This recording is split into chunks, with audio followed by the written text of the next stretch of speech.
Okay, cool. Now the AI bots are not going to be listening in so much. Can't guarantee it'll completely stop, but we've done our best. So, All right.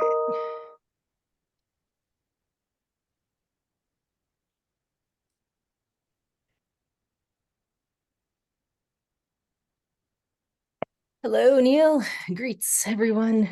Greets everyone indeed. Right, we're just waiting for Andrew and Zoe, hopefully, and then we can get started. Hello, Oh. Raul. Hello from Cyprus. Hello. Oh, Oh, hi, George. How are you feeling these days? very hot, 43 degrees centigrade here. Oh, I'm waiting for this to finish and I'll go for swimming. It's 5 o'clock in the afternoon. After 6 is better, so the seawater is very warm and it's lovely.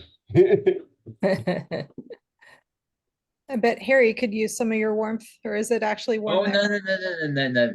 Anything more than 20 degrees Celsius, 68 Fahrenheit, and I want to leave the room. 43 would see me just stay in bed all day and not do anything. Minus 43, I would have no objections with whatsoever. All right. I experienced minus 20 in Belarus and Moscow, while my ex-wife, she's from Kemerovo, which is New Siberia. Minus 40 is an everyday phenomenon in the sun in the winter. Wow. hey, Andrew, how are you?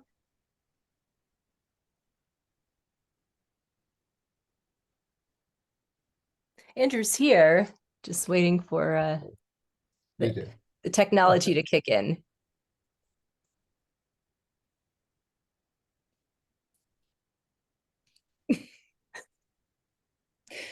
Swara, she popped up in Andrew's space for me, and I was like, wow, Andrew looks different today. It's confusing sometimes when Zoom moves around who's where because of who turns the camera on when. So yeah, it's normal. All right. Well, I guess while we wait for Andrew to get sorted, I could just, along the lines of renewing your memberships, remind everyone that we do have our National Coordinator Handbook. Hold on. I apparently don't know what I'm doing here. It should look familiar. Many of you helped us craft it. But one of the things I want to call your special attention to is the job description here, as well as AWB responsibilities to the national coordinators. And one of our jobs is to revise this handbook occasionally. So we would love to have you all refresh your memory of these handbook and job duties, so that if you have any suggestions, you can let us know before we think about revising it for the future. One of the more important things that we hope that you will continue to do is, of course, lead astronomy events in your home countries, and then tell us about them. Submit those member reports. That would be great. So those are. When is the deadline for that? So if you want to find it, let's see. Usually if you just go to the About Us and the National Coordinators page, that's public. And then the handbook link is right here.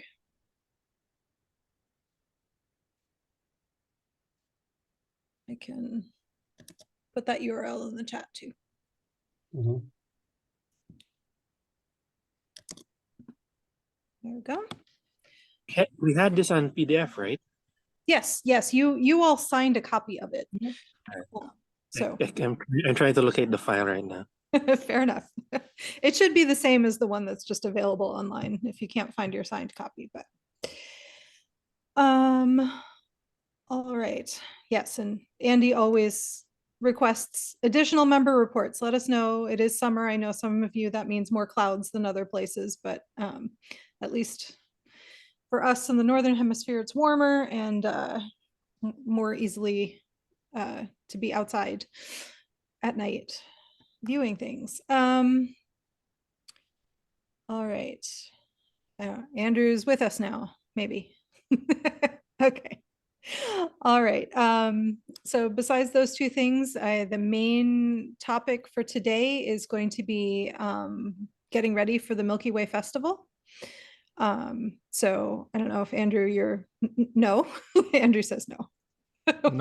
No, we're not doing the Milky Way Festival this year because of the solar eclipse recycling program. We have the Perseid campaign. That's part of our okay. observing program. It's at the same time. Maybe that's why there was a confusion. Yeah, That because makes sense. yeah. So yeah, because of our I'm completely overworked with the other programs. I can't do the Milky Way program this year. It's just too much stuff going on. But the Perseids we still have, and that one is going to be pretty good this year. So I'm expecting that we could have some really good participation internationally from the public being engaged so much with this particular program. I think particularly that we've had such a great response from the solar eclipse campaign was a big thing. The auroras were such a big hit. Mm-hmm. So the public is really And now we have the Parade of excited. Planets, right? I'm sorry? And now the Parade of Planets. Yeah, that made a lot of thing, even though that was a non-event, but it doesn't, regardless, it just shows that the public is expecting things. So I think the Perseid meteor shower is a great follow-up.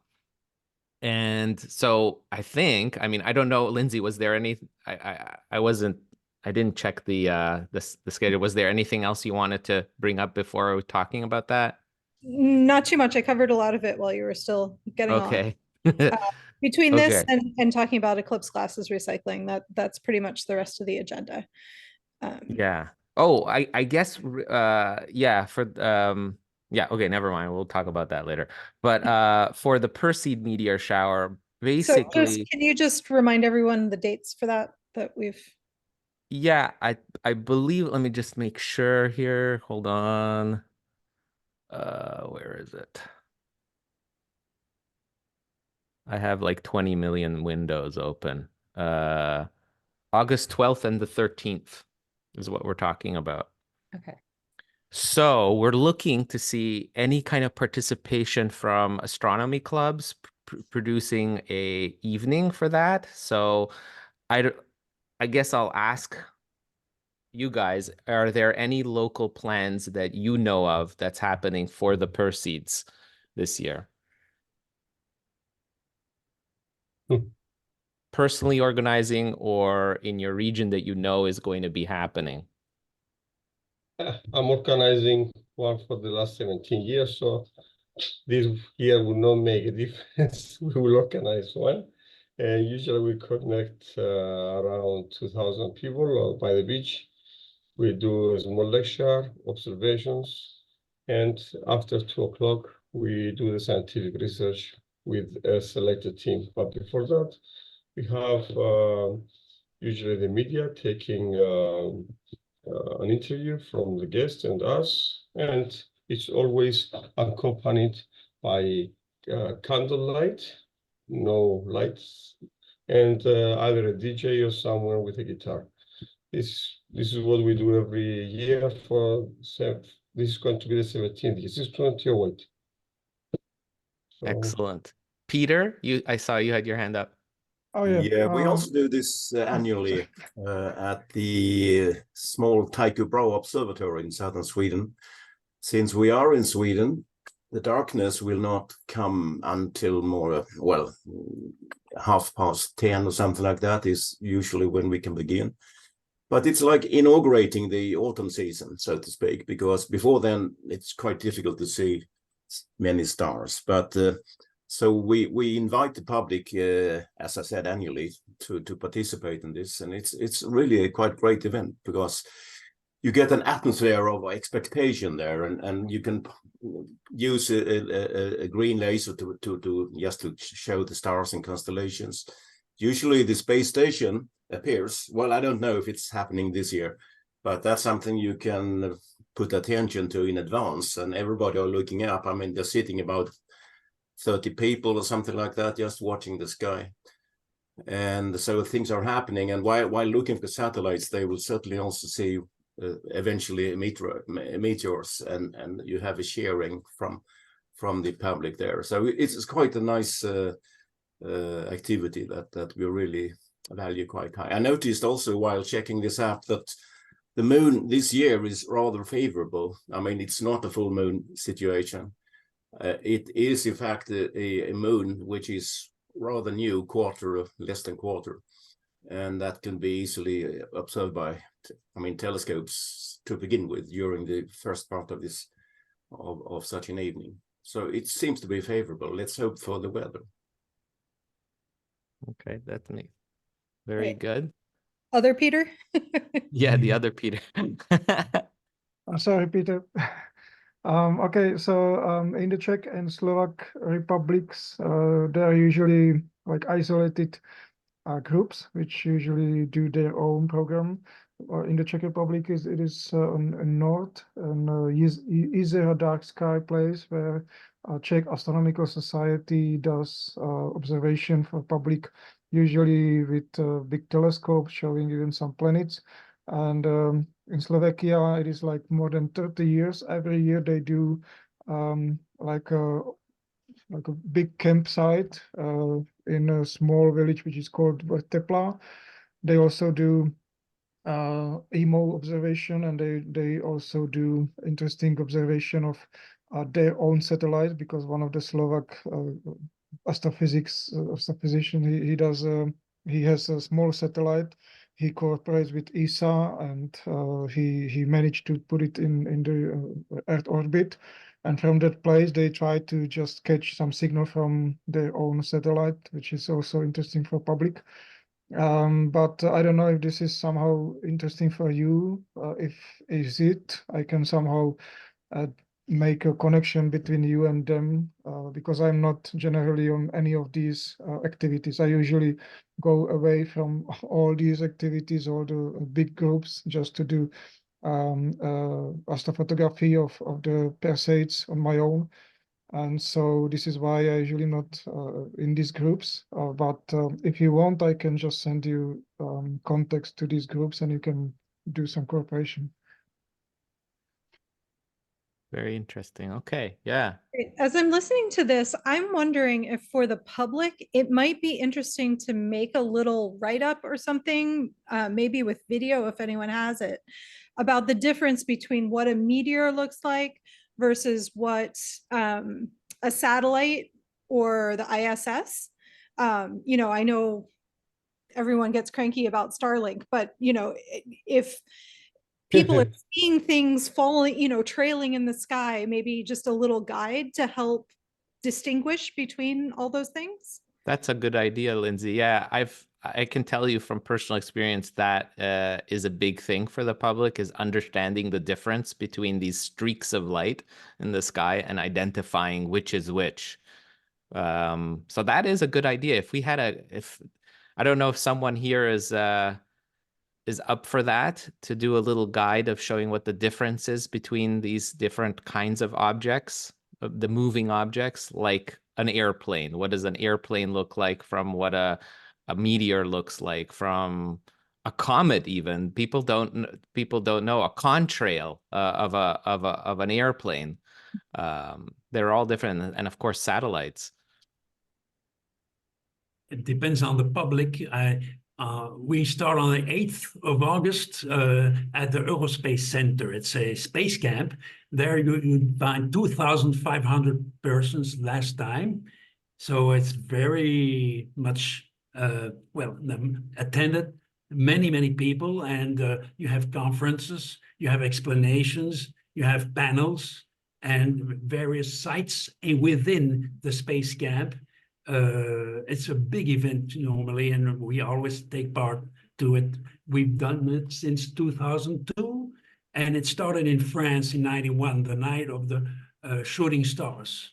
Now it's Night of the Stars more because there are fewer shooting stars visible, but it's really, and then you have the media coming too. It used to be television, then it was radio, then it was newspapers, and they prepare our own Night of the Shooting Stars during the weekend, the coming weekend.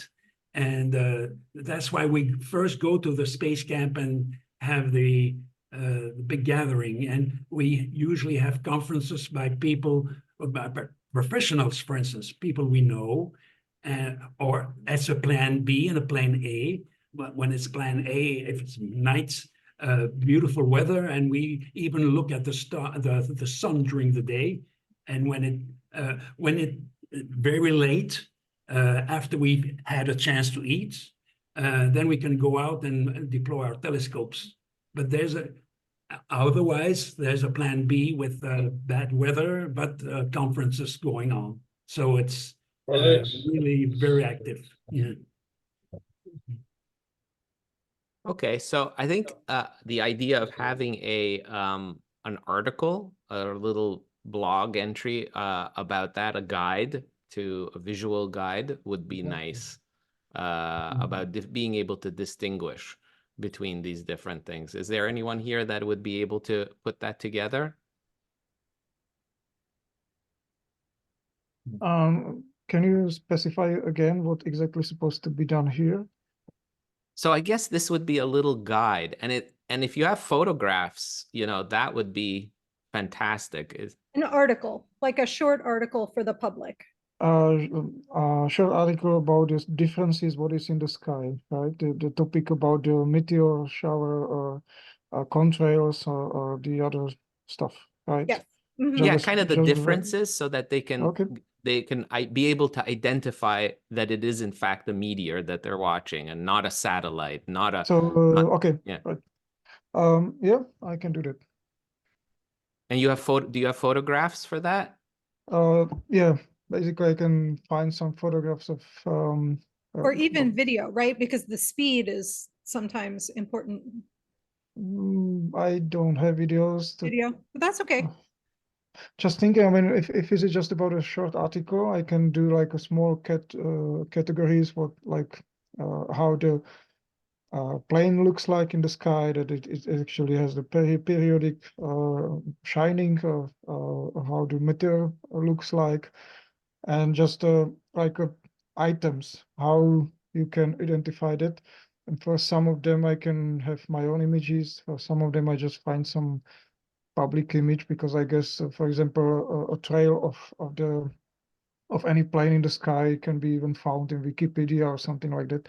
So yeah, I think I can do that. If it's supposed to be like a short article, I can do it.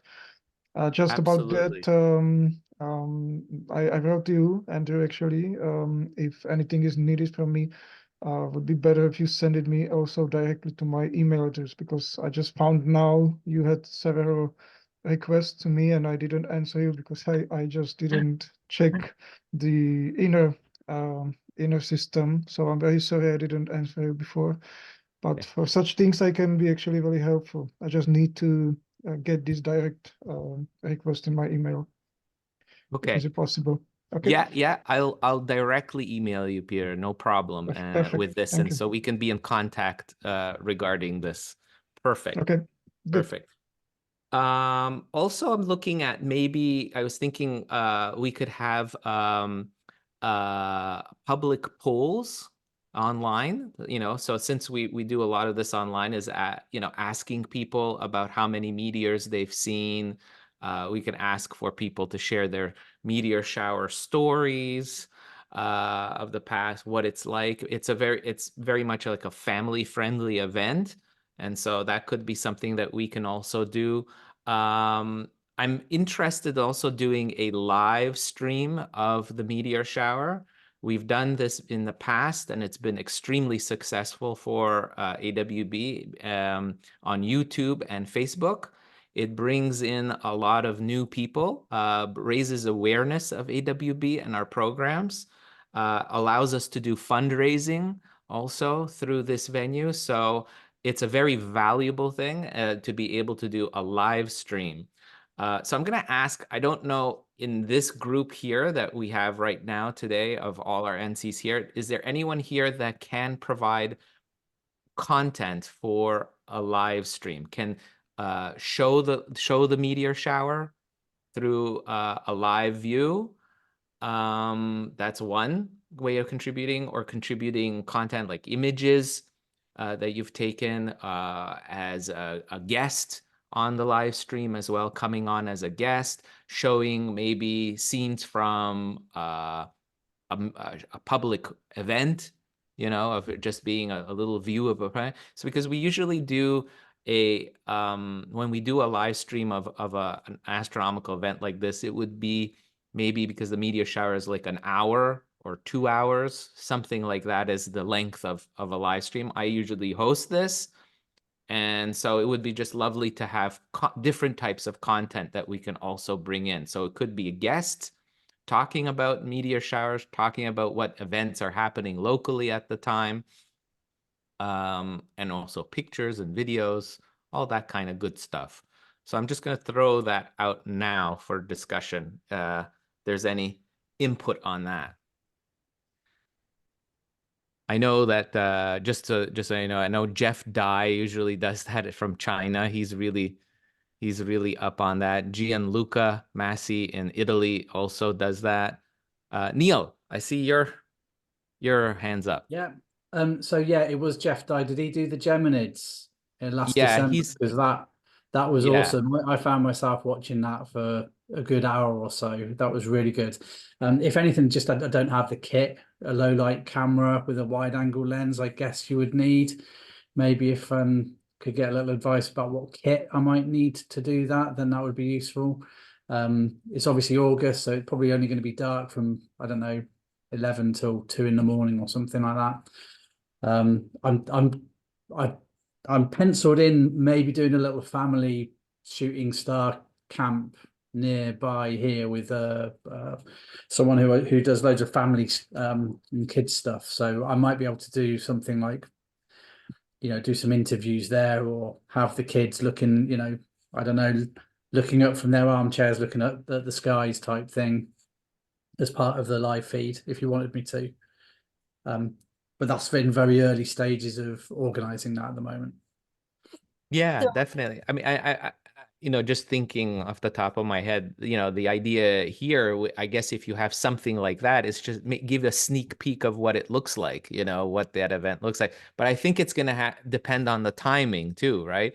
So if I get Jeff to do a live stream like he's done in the past, it's usually here in North America, it's usually early morning. It's daytime for me, you know, and midday, reaches into midday, depending on when I post it. Knowing Jeff, he basically camps out all night. He's literally there from sunset to sunrise. So obviously, to see meteors, you want to get a darker sky overnight around midnight. So I tend to go in, I stream his stream, tap into his stream middle of the night when the intensities in the views are the best, because there's no way I can go for like do an all night. I can't do 12 hours of live streaming. I'd be dead. So Don't try. yeah. Peter, I saw your hand was up. Okay, so from what I saw in the internet, two really good guys for this are Babak Tafreshi, obviously, Yes. because he has lots of input, and he does like even live videos of the meteor showers, usually the major ones. And another guy, which is usually not connected to any of group like ABM or something like that, but he's very talented, is Adrian Mauduit or something like this. I don't know how to pronounce the surname. He's from France, but he's based in Tromsø. He has a wonderful and very popular website or Facebook, Nightlight. Yeah, if you can give me the link for that, that'd be great. Oh, yeah, yeah. And he does videos mostly of the Northern Lights, but during the like live shooting of the videos of the Northern Lights, he usually connects it with other phenomena like the meteor showers.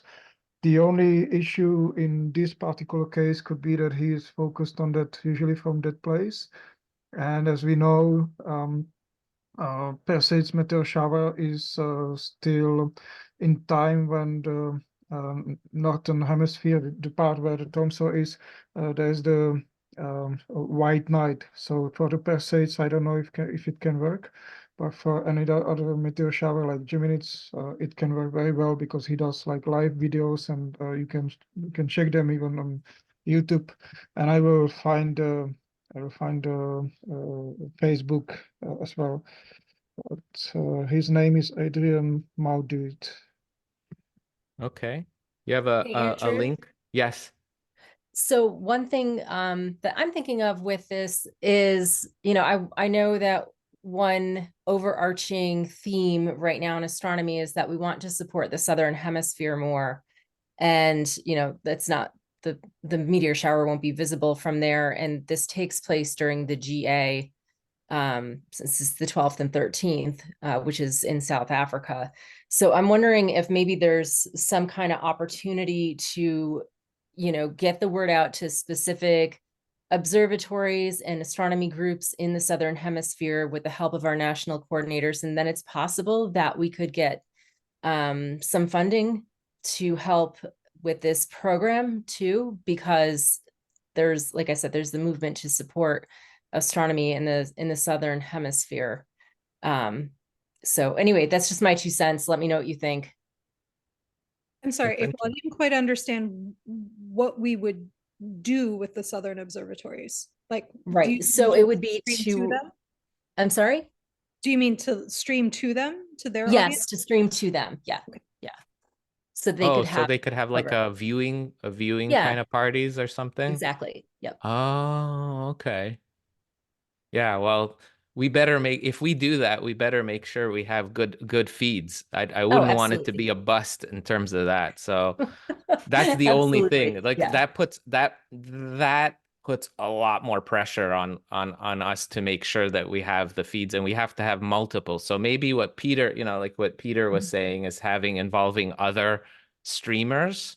Yeah, I think that makes potentially. sense. And we have could also backups. just work with smaller organizations that are not, big observatories. We could work with local astronomy clubs in the Southern Hemisphere so that, we don't have as high of a bar and people aren't quite as disappointed if it doesn't work out. So. Right. Yeah. Very good. Thank you, Peter from Sweden. Thank you. So that's great. Yeah. And, any kind of content like that, as a guest, your personal experience, what's going on in your region. Because I think what would be really nice is to give this international flavor of, and that's what really AWB is about, is, just to highlight, even if it's just for a few moments, what's going on around the world, what, observing events are happening, even if it's not live and the time zone is, because of the time zone, it's daytime or it's morning or whatever. Even then, it's nice to have a guest to come on and share. So it's not just watching, just streaks of light just every few minutes, on a screen. There's other things. Like I do like to narrate. I do like to do a voiceover and talk and explain to people. I interact with folks, commenters and things like that, answer questions. But it's really fun to have guests also, have different voices and storytelling. Right. Or even if you're just sending in a picture of people gathered, just to get the sense that, there are people all over the world watching. Yeah, community through astronomy for sure. Yeah. Yeah. Unfortunately for the UK, that will probably be a photo of people stood under a very big cloud. And I think that kind of ties it into another thought that I've had, is that the Perseids tends to be a really last minute or a short notice thing, because people just wait for the weather. There's no point organizing an event, it'd be cloudy. And that's probably why I haven't heard of very many events going on in the UK about it so far. It's also midweek as well. But the advantage of it, though, is it's here in the UK, it's school holidays. So it could be some room for, you know, an excuse to get kids and families out under the dark skies with maybe astronomy groups, but it would be a last minute type thing. Yeah.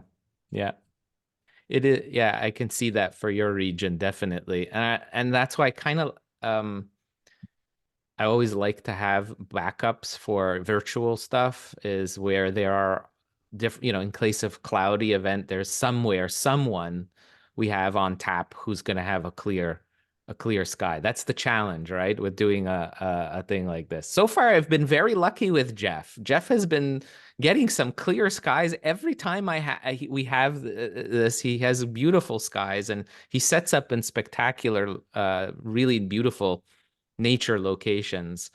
And I love that he has family and friends with him, because you can see them on the ground, in the foreground.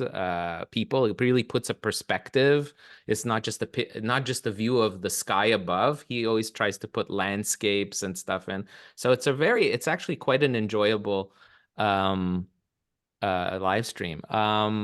So that's something I think we need to work on. I really like to have that to be the gem of this event. The flagship thing in terms of it is having a stream, and then supporting material online. So we'll have a program page set up, and in that program page we would have this kind of viewing tips, viewing guide. We could create a meteor shower fact sheet that's printable, you know, like a PDF with, with this kind of information. And that would be something I'd love to have help from you guys. Neil, maybe, I know you're really good. And Norm, also in Philippines, beautiful content. And Norm, maybe I'm just thinking some nice social posts, factoids about the Perseids and meteor showers would be wonderful. Using, we can have our own hashtag for that as well, using the hashtag, like something like #Perseid Watch 2024 or something like that. We can encourage people to share their experiences and photos through social media. Using that hashtag, we can do that. And I think we'll have like maybe we could have that online resources section as well for folks on the program page.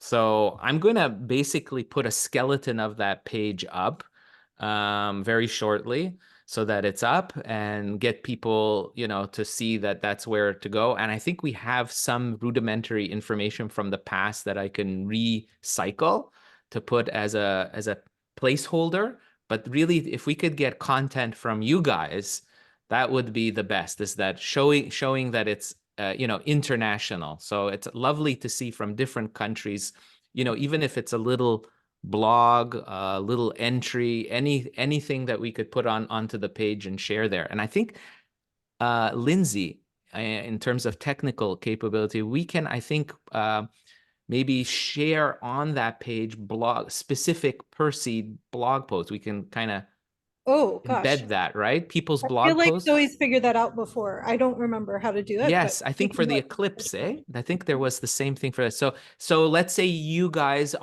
you create your own blog on our website about, I'm just going to say, let's say sharing your Perseid stories of the past. And with pictures, and you can put that into your own blog on AWB, and then we grab it, it's grabbed automatically and shared onto the Perseid page. So that would be really cool too. So let me work on that stuff, and then we'll and stay tuned online for more. Yep, that sounds good. We have about 20 minutes left, and Peter Lind, well, I guess the other Peter left. Peter requested to share a little bit about his eclipse experience, since he wasn't able to last time. Well, I didn't request it, but if it's still relevant, I'm afraid I missed the May meeting. I was away for a couple of several weeks in April. But I did see the eclipse in Mexico at Tavillon, And that was certainly a fantastic event. So whether this is still relevant now, 2 months after, I have some video privately taken. I mean, with absolutely no ambition, but it does give some feeling of how it looked around me when the eclipse actually happened. So that is what I could show you if you're interested. Definitely. Sure. Okay, let's see. I have it on YouTube, so this will be like an excerpt. Let's see if this works technically. So sharing, and that is share sound is important, I believe.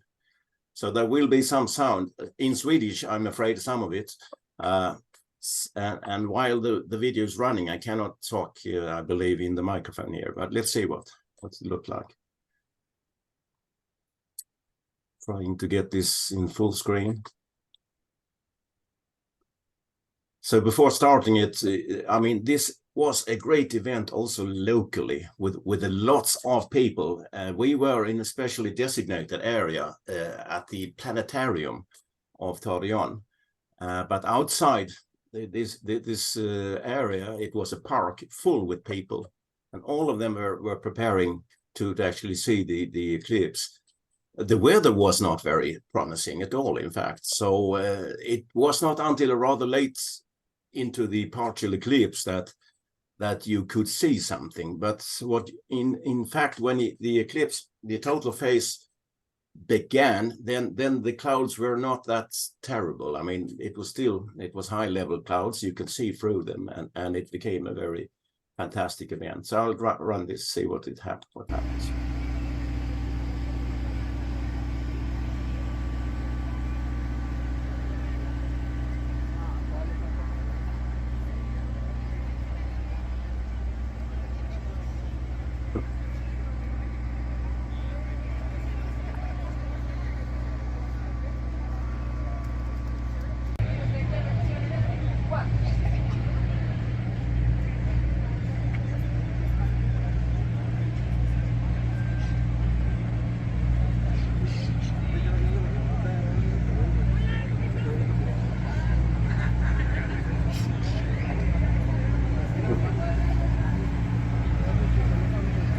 Well, if I just pause it, I could probably speak to you, you can hear me.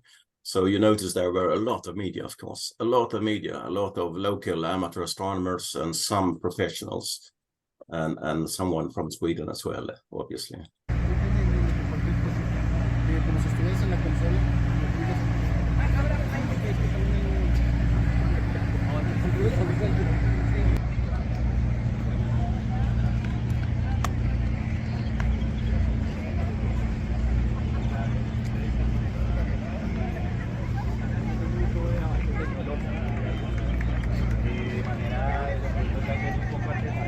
You can notice from the shadows that there were quite a lot of clouds. You can also see it on the sky there.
I will fast forward it a little bit,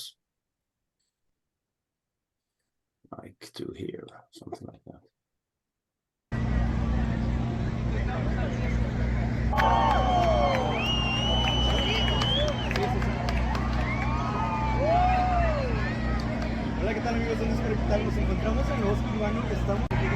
Ja, nu är det bara sekunder kvar till den totala förmörkelsen. Och folk börjar förstå detta runt omkring. Det är massor med folk ute i parken här utanför planetariet. Och här inne är vi astronomer, amatörastronomer och mediefolk. Och nu börjar det bli mörkare här.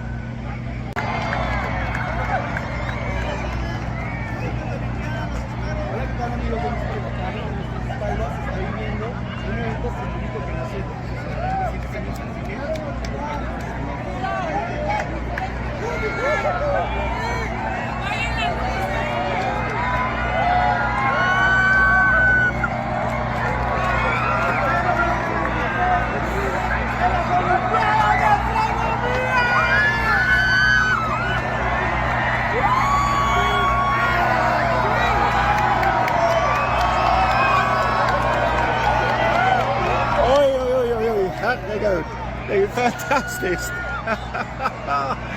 Oj, man ser ju faktiskt. Det är ju helt fantastiskt här. Det är mörkt nu.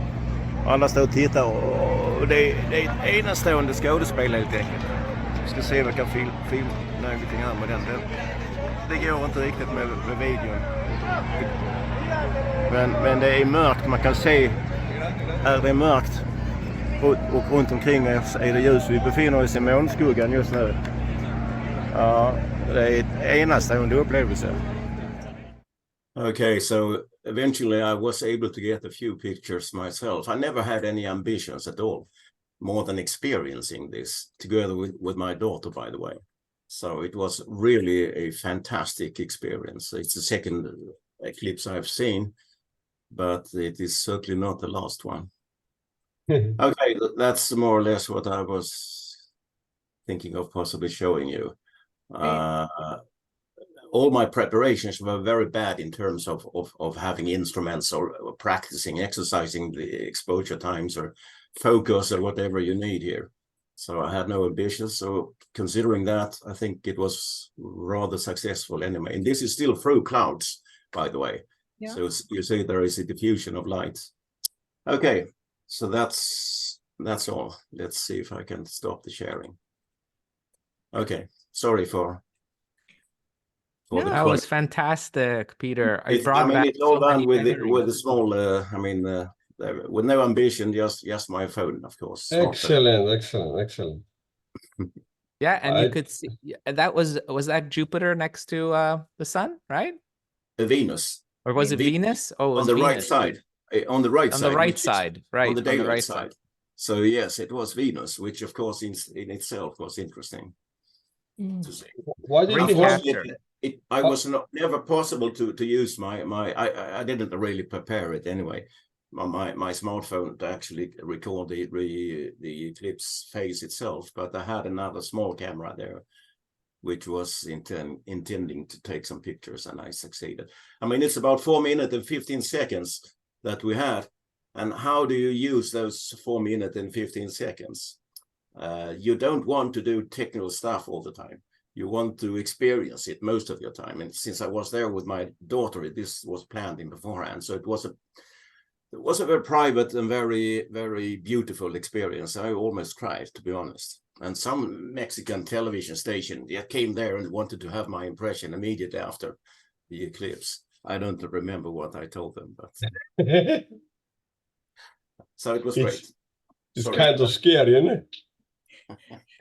All right. Well, that was a good transition back to our discussion of collecting eclipse glasses. And so, Andrew, I don't know if you have a short report to tell everyone how things are going.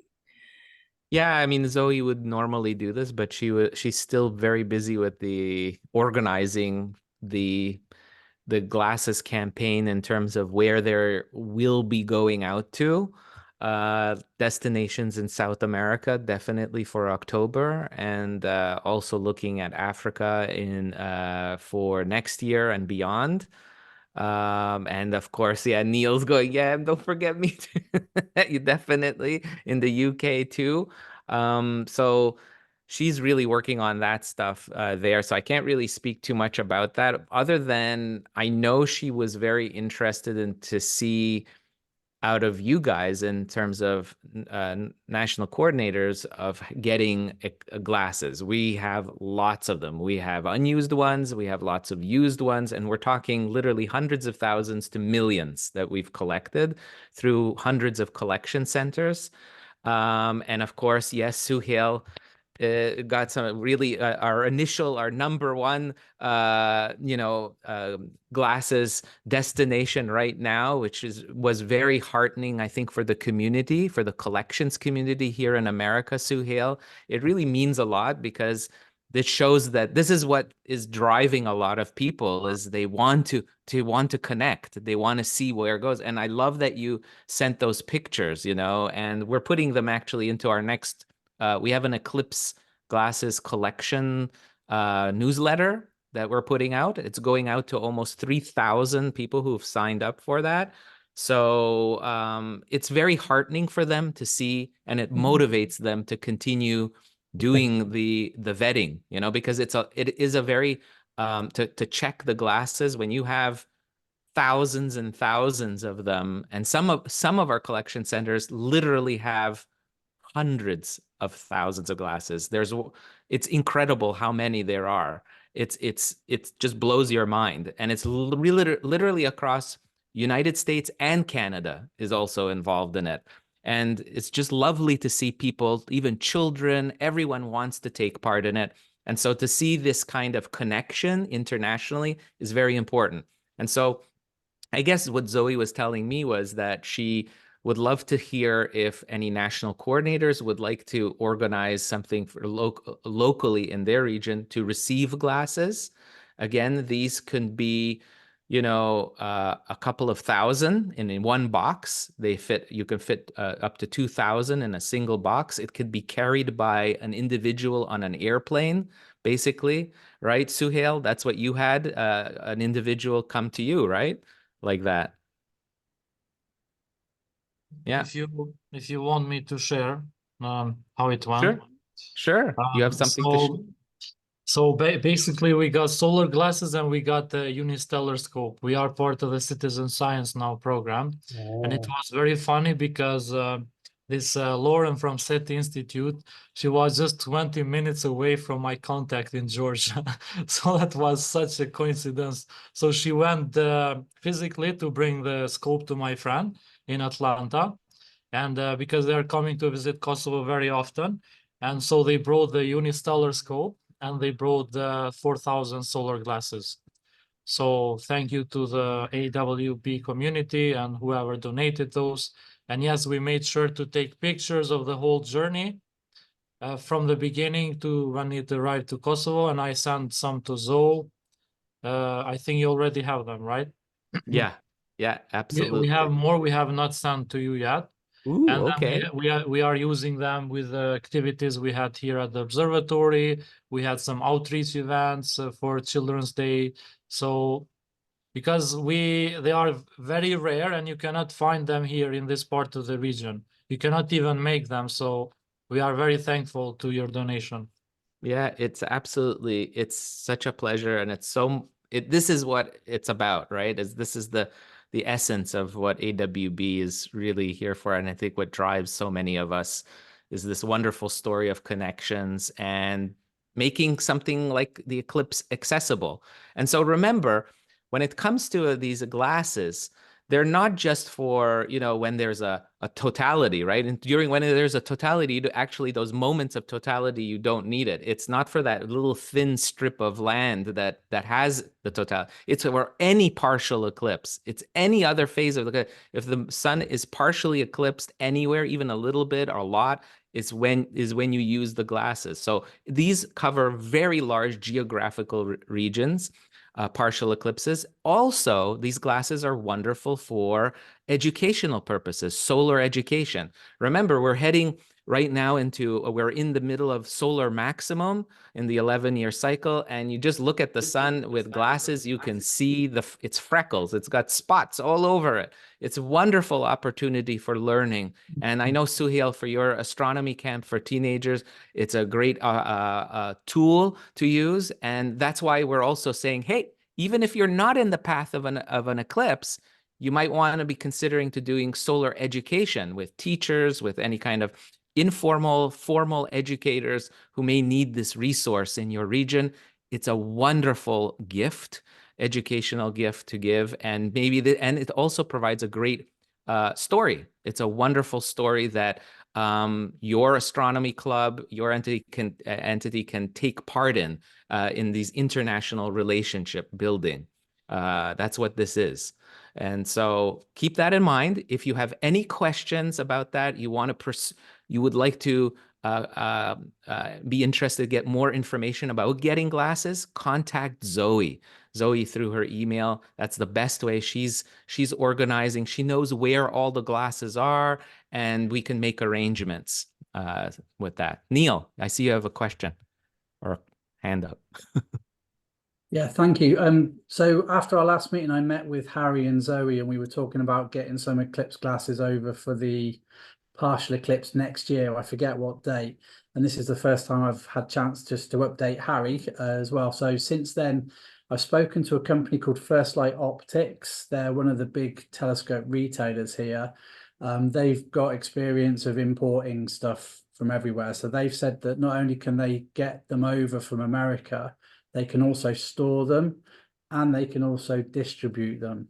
So they're looking at ways of doing more outreach stuff. So basically, Harry, when we were talking last about maybe getting 50,000 glasses over, and me trying to persuade Karen, my wife, to have them in the kitchen, it's looking like we can probably do at least 250,000, perhaps even 500,000. So this is just a really good. So the idea here is to get people across the UK, organisations like schools and astronomy groups, to sign up and request a box of glasses. And we'll probably be sending out like a minimum of 200 glasses to each location. And it could, therefore, not only are we going to put in, so First Light Optics can put in some leaflets in amongst every single package, so we can include something, of course, about AWB.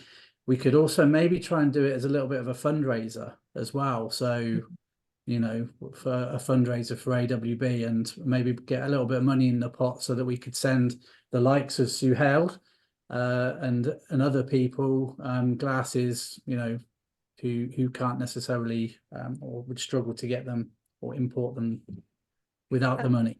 Amazing, Neil. Thank you. And it's so great to be able to find partnerships like that, because you're only one person there, Harry's only one person there. So finding a company to help, that's really great.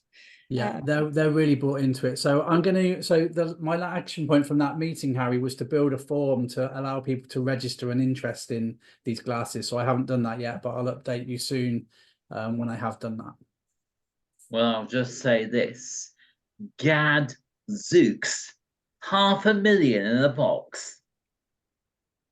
Yeah, well, that blows me away. As I said in the chat, the best that I could do was 2,000, and that was via Royal Mail and DHL. But if you can do 500,000, they've gone out of the window. So, I mean, First Light Optics, they import stuff from all over. So they get a lot of their kit from America anyway. So I think it was a pallet or something. That's what we tried to work out how many we could get on a pallet. And I think it worked out about 460,000 or something. Right. That's presuming you've got enough going around, Andrew. If Zoe's got enough in your garage. Yeah, we'll have to. Yeah, because they're literally all over North America. And there's and be honest, it's a combination. Some places have unused glasses, and some places have used glasses but have been vetted, you know, and they're repackaged and they've been checked. And, you know, and of course, when you get these glasses, there's going to be instructions on your side, on the receiving side, to also make the vetting check. So we're double checking them. You know, that's very important. Safety is very important, right? So, yeah, so we'll see. But there's Zoe has shown me reports of literally pallets upon pallets upon pallets in various places. It's crazy. So yeah, I don't even know what the number is. I have no idea what the final number is, but it's a lot. I don't know what I've been more stunned by in recent times. I haven't been stunned by the number the Eclipse you can get in a box. The fact that general election is being called for the day after our next meeting, which is why I won't be here, because I've got so many hats on you wouldn't believe, or the fact that all this has been done essentially free of charge. It's just staggering. Do they have an expiration date? Because in some solar glasses, it said it has 3 years. My understanding, Lindsay, maybe, and April, you can also chime in. I'm sorry, Zoe's not here. My understanding that originally in 2017, and a lot of these standards or these best practices usage of glasses were established through AAS and their partnerships with ophthalmologists and other experts. Actually manufacturers of these glasses like Rainbow Symphony, American Paper Optics. These are some of the leaders. Based on that, they originally had, like only like 2, 3, 4 years or under 5 years for sure. But now they've extended it to upwards of a decade. As long as the integrity of the glasses are maintained and they're kept appropriately in a climate controlled area, that's very important. So you can't like put a box of these glasses into your garden shed and in the summer and it gets up to like 40 degrees. It's not good, right? But if it's in a climate controlled area, it can really last, and they're packaged properly. They can last a decade. That's what my understanding is. Lindsay, April, do you have any other information to add? I do know that the grant money that we have to send these glasses out, we need to use through the end of 2025. So we will be trying to get as many out over the next year as possible. Yeah, we don't want them to be lingering around. And a lot of our collection places, some of them, across America are smaller entities. They're like a library or a school, and they don't want to keep it for like 5 years, even though we've told them that it might be upward, might be a few years. They might have to keep them until we ship them.